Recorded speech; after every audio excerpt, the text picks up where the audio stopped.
Welcome to the Own It Show. I'm Heather Lee Chapman, your holistic performance and business coach. And I'm so excited to be here with you all today. It's time to stop sacrificing your health and freedom and start scaling your results in your business and all areas of your life.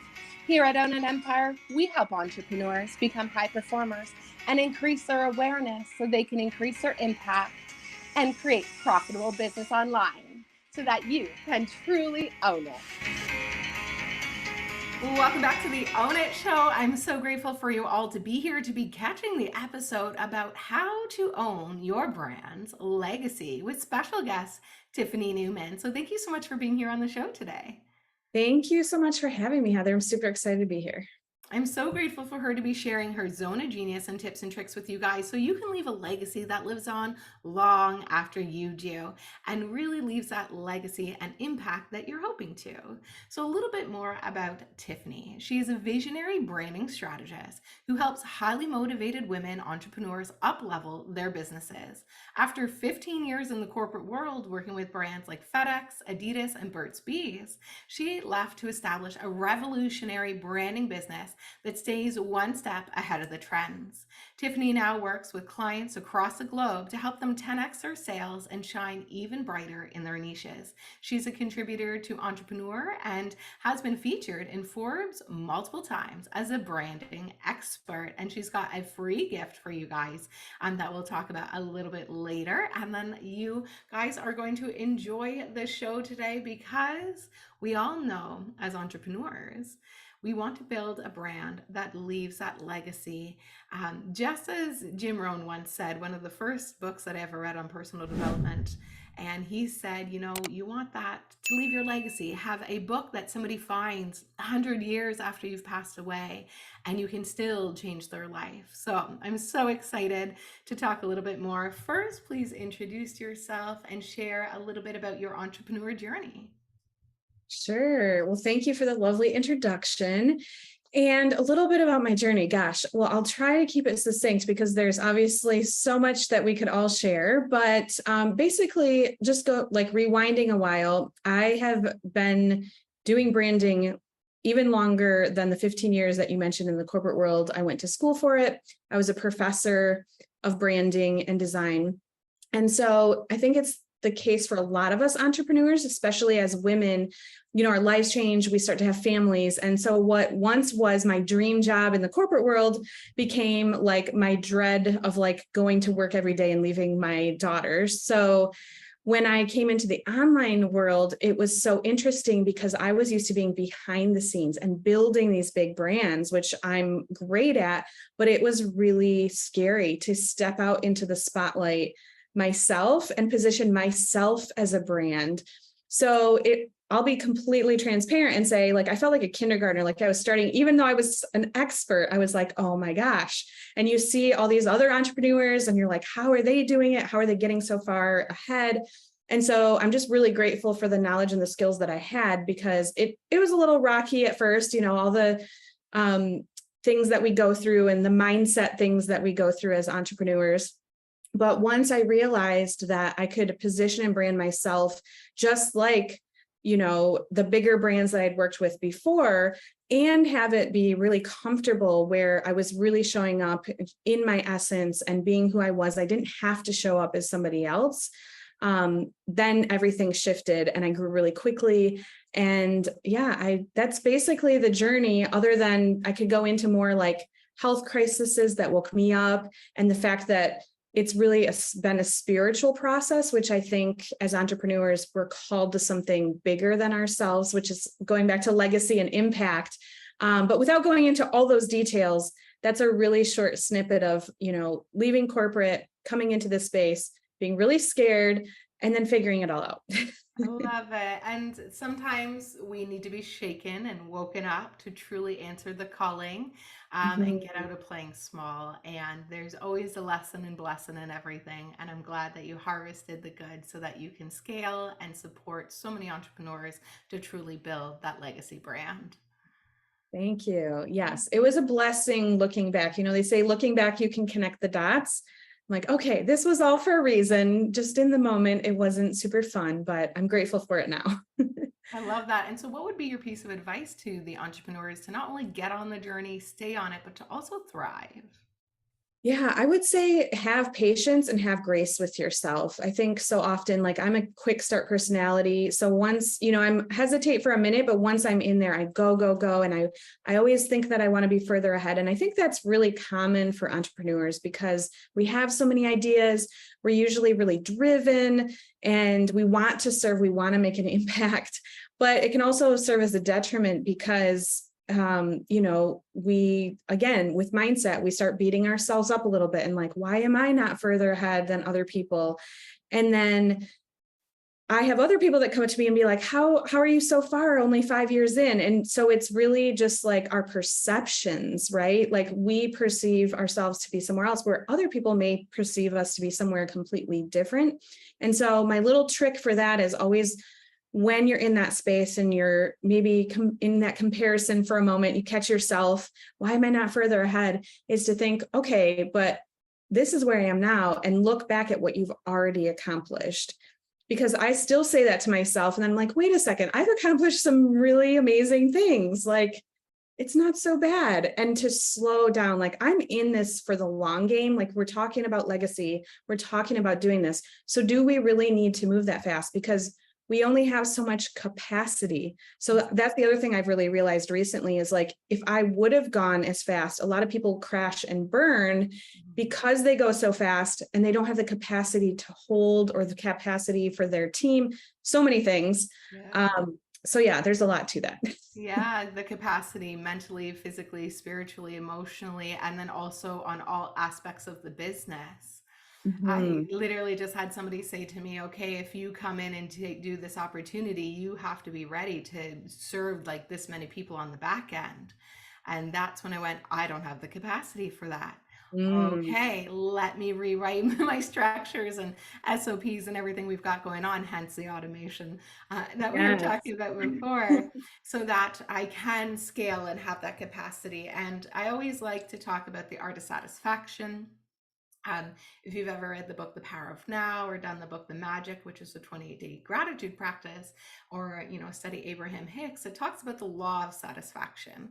And Mhm. that means being grateful for what we have now. So I love setting goals. I teach people on goal achievement. And one of the biggest things that has people quit on their goals is because as soon as they set one, they realize they're here and they want to go here, and it creates a gap and we start to make ourselves bad and wrong. But what we want to actually do is be so excited about where we're going, and then be really grateful for about where we are now and all that we've been through that helped get us to where we are now, so that we can go where we want to go. So really just finding that gratitude practice will, and have that patience with yourself, will help you enjoy the journey along the way. Oh, yes. So, so true. So important. You guys, you're building businesses so that you can enjoy what you do, love what you do, leave the impact you are meant to, and you might as well enjoy it along the way. Absolutely. Otherwise, what's the point, right? Exactly. Otherwise, what's the point? So do it for the love and the joy of it, not just the outcome, right? It's they say it's not a sprint, right? It's not a race. It is actually a 10x triathlon that you're on. So might as well just enjoy. And I'm so excited for your tips that you have to share with us to help us up level our brands today. So I will pass it off to you. The first one you wanted to share was the number one mistake that most entrepreneurs make in their brand. Yes. So I love this. And I think this is where I'm somewhat different than other brand strategists is, well, there's actually two things. So I'm going to roll two things into one here, because the number one mistake I see people making is thinking that brand are the visuals only, right? And I think a lot of us who have been around long enough realize that there's so much more, like the whole iceberg analogy, that you only see what's on the tip. So logo, colors, fonts, website, what have you. And that's great because we are visual creatures and we're attracted to that and it does matter. But what most entrepreneurs skip is what's below the surface and creating that foundation in their brand. So knowing what their vision, their values, their voice, their brand story, everything below the surface, messaging wise, truly is then that allows the visual manifestation of the brand to be really, really aligned and really capture people's essence rather than just going and grabbing something or having somebody just do like an intake form and make something for you. It's really, really important. And then as you grow and expand, you can actually like, what's the right word? Hand off, I guess, everything to your team so much easier, because like what I do for clients is create a brand manual. So rather than like trying to reinvent the wheel and come up with the words and come up with everything, you have this strategy that you can then say, here, like Facebook Ads Manager, or here, copy content writer, like this is me, this is the brand. And then you have other people that can replicate the brand and the voice for you. And that's how you're able to expand and grow. And then the second thing that I want to just put in there, because of I know this show fairly well, is that branding is a spiritual process. And it's really important. So we can talk about that a little bit more later, but I just want to plant the seed, or maybe I'll just go into that now. Yeah.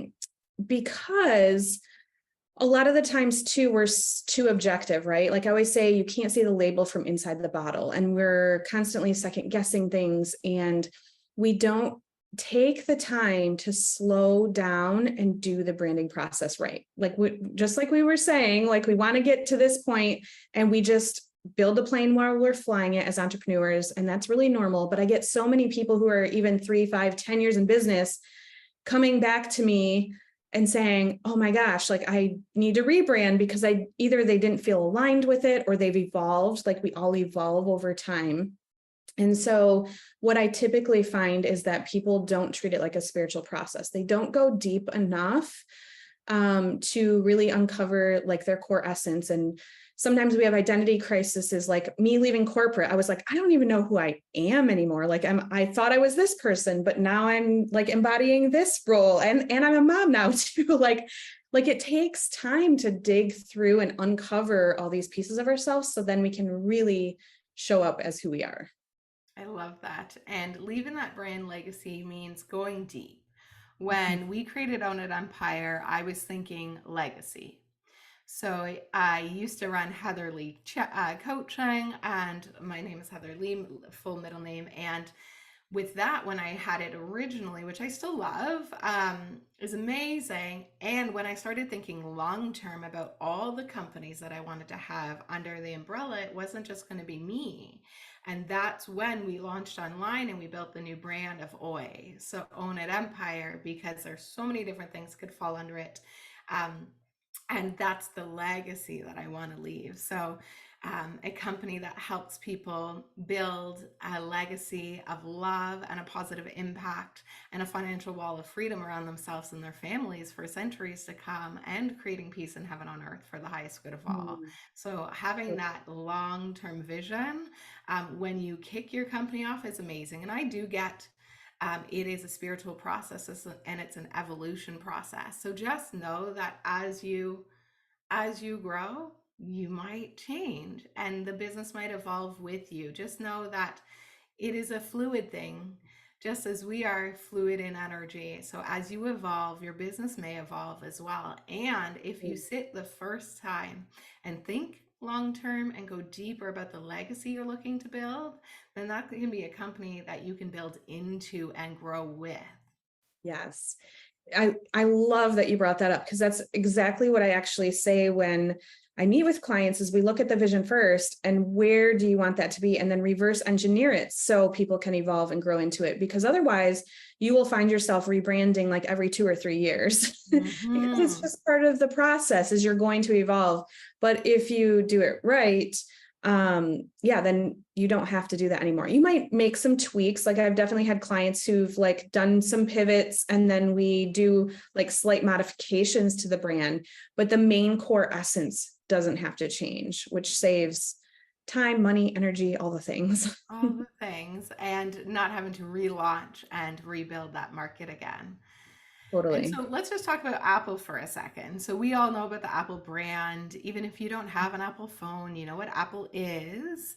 And so thinking about like the companies that you worked with, like Adidas, what would you say is one of the key things that you used with them to help them build that legacy brand? Or what do you think like did that made it stand out to be such the Mm. brand that it is today?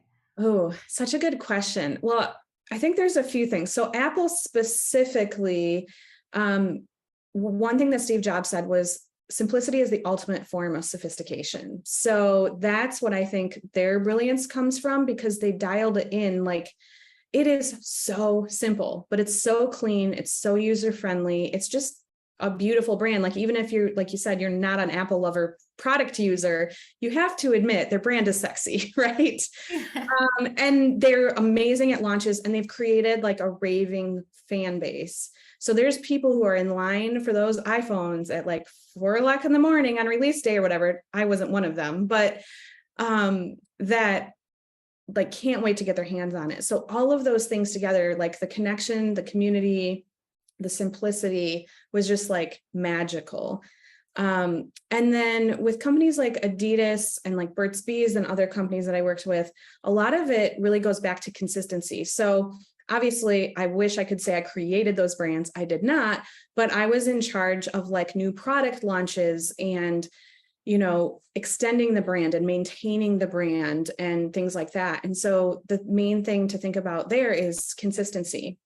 And I think that's where a lot of entrepreneurs fall short, because we like playing in Canva, or we like change, a lot of us, because we're idea people, you know, so we'll go and we'll be like, oh, what about this? And kind of come up with a new brand for every offer and like change things all the time. But the problem with that is then you don't have that brand recognition. So if you look at the most, and not even necessarily popular online entrepreneurs, but the most successful online entrepreneurs, they've built over time and they've been consistent. And maybe like things change, like their logo might change and things like that, but like how they're showing up, their messaging, what they're known for is always consistent. And that's how you can get to being legacy. Yeah, and that builds rapport with people's unconscious in the mind, right? Always showing up Mhm. with that consistent message, the consistent vision. It builds familiarity and helps build rapport with the unconscious. And so, on an unconscious level, that's actually really good for branding. Yeah, definitely. From an NLP perspective, some people like same, some people like same, different, and some people like different, different. So they like to see things different all the time, but there's people who don't like to see change. And so if all of a sudden you change things, you might actually lose some customers, where I think finding maybe that middle ground. But you know, Apple's always the same logo, always the same message, always simple and clean. And they have done such a good job. I still remember when I bought my first iPod Yes. in my third year of university, and I wasn't using cassette tapes to record all my lesson notes so I could listen to them. I could use an iPod. I remember being so excited, and I have grown ever since, and that is 2009. Yeah. Well, and that's a good point too. Like, it creates loyalty, like over time too, when people come in, you know, and they experience something and they have a great time, or they have a good experience, or they have a great outcome or results, then they're going to repeat and then like join a different program or stay within the community. And so that's a big piece of it too. I love it. I love it. That's crazy. That's kind of when that tech came out. It seems like we've always had it, but we have not. I know, telling my daughter, like, you know, this, what's a home phone? Or like, we passed a pay phone recently that like you never see them anymore. And she's like, what is that? I was like, oh my gosh, I'm getting old now. Yeah, yeah, definitely. It's how we used to call our parents to pick us up from the movies. Right. Before there were cell phones. I love it. Okay, well, let's dive into your next tip about what a legacy brand is and why it's important to have one. Yeah, so we covered a little bit about that. Like, the one of the things with a legacy brand is, like I said, we look at the vision, we reverse engineer it. And so you can have a legacy, you can have that consistency. You can kind of set it and forget it, and you'll still evolve. And you can still, I think a lot of people too think like, oh, I said it forever, I'm going to get sick of it. Like, you can still have campaigns. Like, I had one client, and she would have this huge 7-figure launch every year. And so her brand stayed consistent, but we would do a new campaign just like we would do for those big businesses. So this campaign would be slightly different every year. So you can still have fun and have consistency. So you don't have to think like, oh, I'm going to lock myself into this one lane and like, I'm going to get sick and tired of it. It's not the case. But the other thing with legacy is not only, leaving a legacy, which we talked about, but I really like to think about like, what are you doing to live your legacy now? And how can you have more time freedom? And how can you, grow and be with your family or travel or whatever you want to do and get more of that back so you can live that legacy. And I think that's what so many entrepreneurs are called to anyways, is that freedom that we can have. But then a lot of times we find ourselves like looking for that freedom, but not actually experiencing because we're like so busy and locked into the details of business. And so I talk about branded systems. Once you have a branded system, which covers all of those foundational pieces, but even like, what are the naming conventions? How are all the logos going to be consistent? And you have this whole system. So a new offer comes up, pretty much how you can name it, what the logo is going to look like, like the main core messaging to add on to it. You just don't have to think about it and your team can like implement it quicker. That's the key too, is to building that legacy. And I know you talk about like manifesting and getting there faster. So what I love is a lot of times when people think their 10-year vision, if you brand for what that vision is 10 years, and maybe you think it's that timeline, you can actually retract that timeline and get there 3-5 years, like much faster, even though, again, like we don't want to go too fast and have the capacity, but it can go a lot faster because you're already energetically there. When you brand yourself for where you want to be, you're living in that energy, and then you don't have to strive as hard to get there. I love that. So how do you think is a good way that people could embody that, decade or century legacy that they're looking to build or beyond and beyond? Yeah. Well, I mean, a lot of it is, like the mindset, visualization, all of those good things woven into it, but it's also owning it. And so I think a lot of the times we have imposter syndrome or, people, they have this big vision, but they're like, who am I to do this? Or is it really for me? And those types of things. But once you get into the energy, and I always say like, focus on the impact that you're going to make, right? The ripple effect. And when you are like so crystal clear on that, and I think you said that earlier, like your excitement is there and the energy is there. Yes, you'll have down days. Yes, you'll have doubts, but you can get back to it that much faster. And when you have a brand that you feel you get clarity in and you feel really confident about, then you can show up in that energy. And yeah, it just makes it so much easier. And then I believe those things will come to you, to support you along the journey faster. Yeah.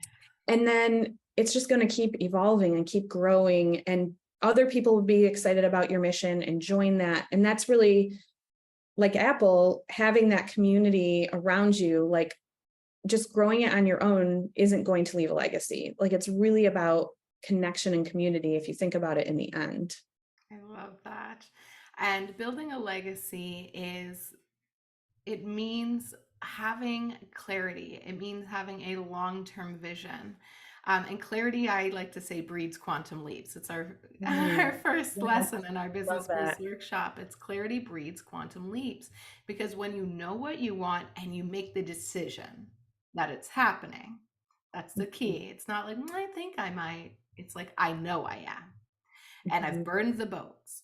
And then we create the clarity around what we want. The right people, places, circumstances, and opportunities will move towards us via the law of attraction and the law of vibration. And life can be so much easier that way. I actually just watched the Celestine Prophecy for the 10th time. I read the book. I didn't know it was like a movie. So on Prime, there's a movie. So I read the book when I was 18. My mom passed it to me. And then I found the movie a few years ago, and I always like to watch it just to kind of as a reminder about the energy that we're in and how everything is energy. And so when we have that clarity and we decide what we want, and then we have that long-term vision, and we reverse engineer with that long-term vision always in mind, and we begin to embody the person who owns that century plus legacy. That's when it can happen so much quicker. There is the physical, and then there's the metaphysical. And so on the physical side, you got your branding book. And then on the metaphysical side, it's how can you embody that 7, 8, 9, 10 figure CEO of a global empire that's transforming the world. And Bob Proctor is one of my mentors, would say, what would be one thing you could do today to begin to embody that? And that was what we were working on in our group program today, was everyone was committed to a physical act to go embody their new version of themselves, as we write self-image scripts. So they just finished those. And then the next was, what could they do on the self-image to start to be that person as such? And one of the ladies had shared, well, I would normally wear only these nice clothes during these occasions, and now I'm wearing them every day. And I show up taller, I show up more proud. And I love seeing people do that. And I know that was one of the first things I did. We have special things that we say for special days, but every day is a special day, right? You're here to leave that legacy today. So how can you embody that legacy leader and legacy brand today to help build that quantum leap? Because that's working with the metaphysical, and that's truly when we can have the law of attraction work with us. Oh my gosh, I love all of that. And I don't remember if we talked about that, but I worked with Mary Morrissey for like over 15 years, who's was best friends with Bob Proctor and before he passed. So that's so funny. I'm not surprised though. Oh, the connections. Yes. The divine connections. I love it. Mary Morrissey is amazing. And I saw her in The Paradigm Shift. Yeah, I watched that, studied that many times. So Bob has left his legacy. Yes. Speaking of legacies, he was Absolutely 86 when he passed along. Tell me a time I don't log in and he's either in an ad or someone's talking about him or what have you. In our book club right now in our community, we're reading You Were Born Rich. It's one of my favorite books. It's by Bob. If you haven't read it, you definitely want to read You Were Born Rich. And that was part of leaving his legacy. And let's actually just circle it all the way back around to your first tip. When we think nothing's working for us and it's all just working itself out for us, he wrote that book the first time, left it in a cab in Toronto, and never got it back. And so the version you are reading is not the first version he wrote it, and he would always harvest the goods. So he goes, I guess that's not meant to be the version to publish. That was the practice run. And then he wrote what you guys can study now. And that's the magic in harvesting the good, in knowing that it's not a sprint, having that legacy vision and staying in it for the long haul with the decision already made, so that we don't waver, because it's going to get hard. There's going to be opportunities to grow, because otherwise you would stay the same, and that means you're dying. So we always want to grow, and so there'll be opportunities for that. And when that happens, remembering to harvest the good and remembering to have patience and trust the process is so important. And so what would be your last piece of advice you'd like to share with everybody today? Oh, that's such a good question. Again, I would say I want to circle back to the first one, but I think something a little bit different would be, it's very trite, and people always talking about being our authentic selves. But one thing I didn't really touch on today, and so I kind of like, okay, the word authenticity is a little bit overused, so I like to use the word genuine. But I think that's the main thing, and I'll just tell a really quick story, because it kind of made me think of that with what you were saying just a moment ago. I had this client, and I met her, and she was like a firecracker and amazing. And she was like, something's just off with my brand, and like, I'm not getting clients. I don't know why. Well, it turns out we looked at her website, and it was like baby pink and baby blue, like baby colors, literally. And she was like all cute and nice. And I was like, so-and-so, I won't say her name. This is not you. Like the person I know is like a firecracker and whatever. And so we did, because I know, like you mentioned, NLP. So I love weaving NLP into the branding work, because that's how we go deep. is we found out that when she was little, her parents were always telling her to be quiet and tone it down and not show up. And so what tends to happen is subconsciously we show up as how we think we should be, rather than showing up as our authentic or as our genuine selves. And again, with that identity crisis I was talking about earlier, sometimes we don't even know that we're not showing up. We think we're showing up authentically, but something always feels off. And that's what I would like just to share today, is that when you go deep, that essence comes out. And so if you're feeling like something is off, work with that. And or if you're already there, just go all in on it, right? I think a lot of times we're also afraid to go all in and we just skirt the surfaces. And that's why, especially if we're in business, we don't really attract what we want to attract as quickly, because we're not fully, like you said, we haven't fully made that decision. We haven't fully gone all in. So that would be it. I love it. So go all in and burn the boats and be that authentic, genuine self. Authentic Self-Wellness Coaching was one of my first websites I ever made. Love it. And because I want people to be their authentic selves, and it's so important for us to be who we want to be and not who we think other people think we should be, right? So let me say that again. Not who you think other people think you should be. So you think that they think you should behave or act as such. And then we fall into a people-pleasing category. What if you got to work with someone like Tiffany and go deeper and truly discover what is that genuine, authentic self and your genuine, authentic brand that can leave a legacy long beyond you and your physical presence here? So we have a free gift. So Tiffany's got a great free gift, and you have something special coming up. So did you want to share about that? Yeah, absolutely. So on my website, I have a quiz that you can take, which will help you kind of figure out what level of brand you have and what perfect next steps would be for you to step into your legacy. And then I also have a juicy private podcast that will be coming out soon. So if you take the quiz, you'll be on the list to get that as well. I'm actually going to go through step by step of the entire process that I use. And it's called the profitable brand equation, because that's the other piece is you want to have a legacy, but you do want it to be profitable and build the legacy for your family and the financial pieces too, of course.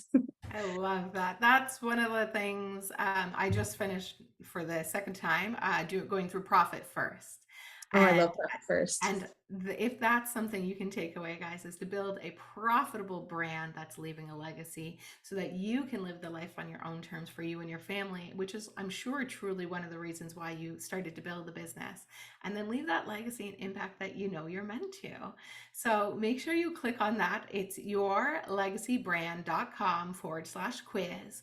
And if you make sure that you click on that and get that done, not only are you going to get the value of doing the quiz, but you're also going to get access to this incredible private podcast coming up. So make sure you click the link below.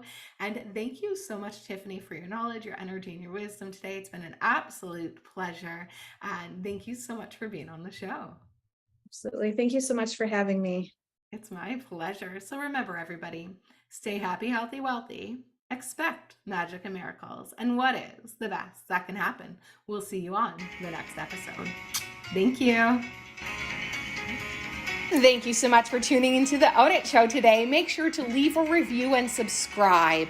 We want to thank you for your time and energy and extend the invite for you to join us in the Own It community on Facebook, an incubator for conscious entrepreneurs so that they can step into their greatness. We have tons of free trainings and resources for you, as well as a great opportunity to network with people leaving a positive impact on this world.